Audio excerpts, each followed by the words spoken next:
The most responsible thing you did with your money last year cost you about $124,000. There was no receipt, no fee line, no withdrawal alert. You did exactly what you were told to do, and the bill got paid anyway, quietly, every single month, out of a number you never got to see. Your parents followed 10 money rules. Their parents followed the same 10. Every generation of the middle class has run the identical playbook with the same discipline, and every generation has gotten less out of it. In 1985, the median home cost around 3 times the median household income. Today, it's closer to 5. Same rules, same effort, half the result. Now you can blame yourself for that. Most people do quietly around 2 in the morning. But it isn't a character problem. It's a math problem, and the math has a name. I call it the responsibility tax. Every rule in that playbook charges you for the feeling of being safe, and the fee is invisible because it's collected in the one currency you never see, the return you didn't get. 10 rules. I'm going to show you all 10. One of them is still costing me money today. I'll tell you exactly which one at the end, and it isn't the one you'd guess. And the most expensive rule of the 10 isn't about money at all. If you've been doing everything right and the scoreboard still won't move, subscribe. Because that gap between doing it right and getting the result is the only thing this channel exists to explain. Now let's talk about who actually wrote your rules. Here's the thing. Nobody says out loud, the rules weren't written for you. They were written by institutions for institutions and then handed to you as parenting. A bank tells you to save because your deposit isn't your safety. It's their inventory. They lend it out at 8% and pay you 3%. Your savings account is not the place your money rests. It's the place your money works for someone else at a wage you agreed to without reading. And the bank isn't the only author.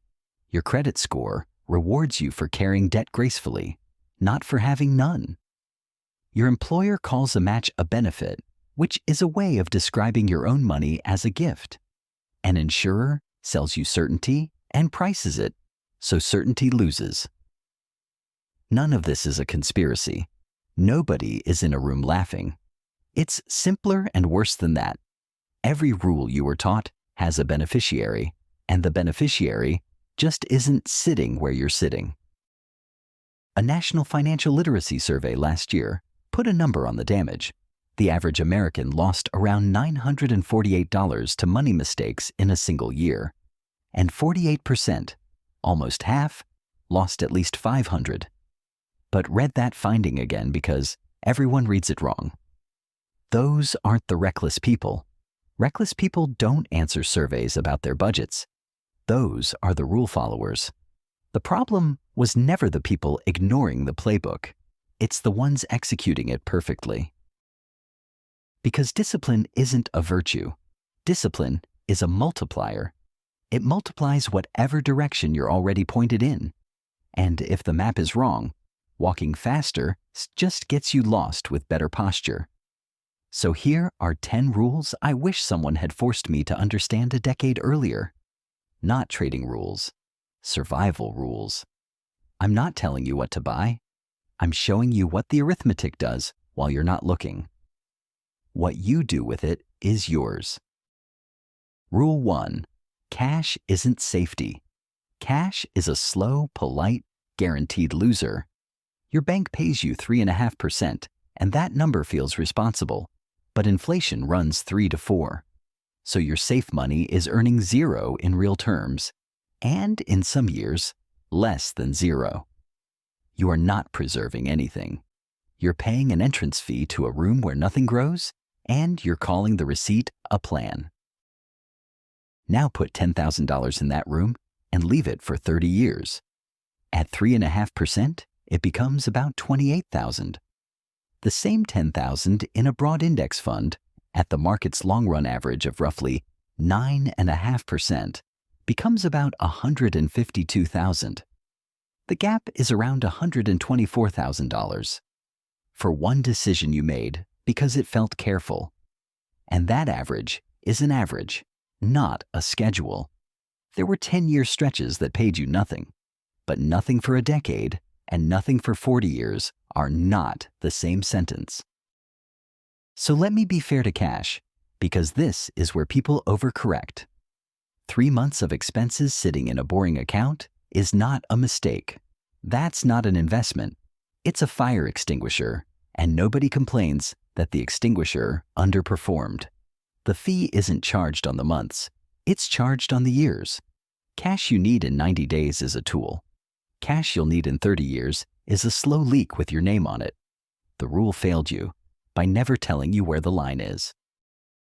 Rule 2. You were told, spend less than you earn, save the difference. Fine. But nobody told you the harder half. Which dollars you save matters more than how many. Save $500 a month at 3.5%, while your retirement account compounds at 10%, and you just moved money from the fast lane to the slow one and called it discipline. Being responsible and being mathematically correct are two different jobs.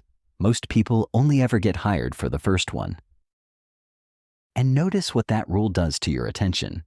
It points you at the $12 subscription, the coffee, the thing you can feel guilty about, small numbers, fast shame, no arithmetic required.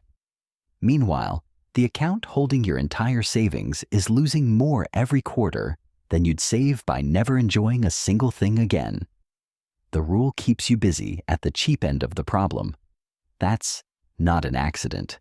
Guilt is easier to sell than a spreadsheet. Rule 3. Build an emergency fund. 6 months of expenses. That advice isn't wrong, it's just unfinished. Because the fund isn't the hard part. The rebuild is. Something breaks, you dip in, and then something in your head quietly decides the fund was a phase. So set a loss limit instead. A number said out loud in advance. If a bad week costs you $500, that week is closed, done. Wealth almost never dies from one big mistake. It dies from the apology purchase that follows it. And understand what the fund's second job is, because nobody mentions it. Its first job is paying for the emergency. Its second job is stopping you from borrowing in the exact week you're least able to judge a loan. That's the real product, not the money, the veto. Which is why rebuilding it matters more than the balance ever did. An empty fund isn't a lower balance. It's you in 6 months, at your worst moment, with no way to say no. Rule 4. When you're about to spend $5,000, you don't use a calculator. You use a sentence. I deserve this. So price the thing in its 30-year self instead. That $5,000 left in a fund averaging 9.5% is about $76,000 in 30 years. And that's not a lecture about the couch. Sometimes $76,000 is worth it. A working car, a working back, a working marriage. Buy the thing. Just buy it knowing the sticker price. Right now you're signing blank. And this is the actual difference at the top, the one nobody films. Wealthy people don't make spending decisions. They run calculations, get an answer, and then obey the answer, even when it's boring. The rest of us hold an internal trial where the defendant, the judge, and the jury are all the same tired person who has wanted this thing since March. You already know how that trial ends. You've been to it. Rule 5. And this is the expensive one I promised you. The one that isn't about money. You don't have an income problem. You have a rate problem. At $30 an hour, you have locked your most valuable asset into a fixed return of 0%. Work harder, and you get more hours. You never get a better rate. Your time doesn't compound. It just leaves. So compare 2 hours honestly. Hour 1, you work, you get $30, and that's the whole story forever. Hour 2. You spend it learning how an index fund actually works, and that single hour keeps paying you a percentage on every dollar you will ever earn for the rest of your life. The rule says, focus on your job. The math says, your job is temporary and your allocation isn't. You are the only asset in your life that isn't compounding, and you're the one working the hardest. Quick one before Rule 6. Drop a comment with the number of the rule you're breaking right now. Not the one you disagree with, the one you're breaking. I read those, and they decide what I make next. Rule 6. Journal your money. And specifically, journal the ugly ones. Everyone documents the win. Nobody writes down the Tuesday they spent $400 because a meeting went badly. 6 months later, read it back. You're not looking for the mistakes. You already know those. You're looking for the pattern that produced them, because it has a schedule. Wealth builders keep a process and refine it. Everyone else repeats the same decision annually and calls each one a special case. Rule 7. Never revenge spend. Your account drops $1,000. You feel it in your chest, and something in you wants it back today. So you make a second decision. Faster, hotter, worse. Here's the part that should sting. The market doesn't know you lost. The economy doesn't know your name. There is nobody on the other side of this to prove wrong. You are arguing with arithmetic, and arithmetic isn't listening. Small losses stay small only when you stop feeding them your feelings. Rule 8. Don't average down on your ego. You buy at 100, it falls to 50, and your brain hands you a beautiful word. Bargain. So, you buy more. Now your average is 75, and more importantly, your identity is in the position. It falls to 25, and you buy again. Not because the thing got better, but because you got more committed to being right about it. And this one hides everywhere, not just in stocks. It's the course you keep paying for because you already paid. The business you keep funding because you told people about it. The car you keep repairing because of what you've already put into it. Money that's gone is gone. It has no vote in what you do next. The wealthy aren't better at picking. They're better at quitting. And they do it earlier than feels dignified. 2 rules left, and I'll be honest about the order. The last one is the one that actually pays. 9 is the one that saves you. 10 is the one that builds you.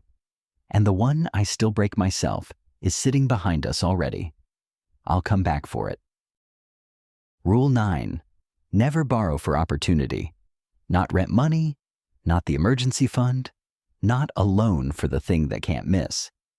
Every borrowed dollar arrives with a hurdle attached. A 5% loan means you have to earn 5% just to stand still. Before tax, before being wrong even once, if you don't have $10,000, you don't have $10,000 to invest. That sounds obvious.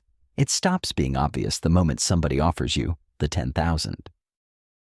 Because debt at that stage isn't a tool. It's a fee charged to people who haven't built the wealth yet, which is exactly who is most likely to reach for it. That's the shape of the whole system. The cost of money is highest for the people who have the least of it. Build the base first. Leverage is a language. You don't get to argue in it before you can speak it. Rule 10. Consistency beats intensity. And this is the least exciting sentence in this video, which is exactly why it works. $500 a month. Every month. 30 years. At the market's long-run average, that's roughly $1 million. And you only put in $180,000 of it. The other $840,000 wasn't earned. It was waited for. And here's the number that should genuinely bother you. $500 a month for 30 years is about $1 million. $500 a month for 25 years. Same discipline, same amount. You just start 5 years later, is about $610,000. 5 years of waiting for the right moment costs you $400,000, not 5 years worth. $400,000. The most expensive words in personal finance are not "I want it." There, I'll start when things settle down. Which tells you what you're actually short of.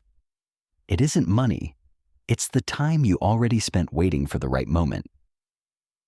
Home runs are what people remember, and almost never what people have. There's an old line I grew up on. One stone fills the basket. Nobody fills a basket in one motion. They just don't stop reaching down. Survival first. Profit second. Boring, repeated, is a strategy. And it's the only one with a 100-year track record. So, 10 rules, and now the trap. Do not go fix all 10 this week. Trying to fix 10 things is the most reliable method ever invented for fixing 0 things. You're going to fix exactly one thing today, and the whole job takes about 10 minutes with your phone in your hand. Open your banking app and find the actual interest rate on the account holding your savings, not the balance, the rate. Write it down. Now subtract inflation from it. That number, the one that's probably negative, is your real rate of return. It's the first honest number your money has shown you in years, and everything else in this video is a footnote to it.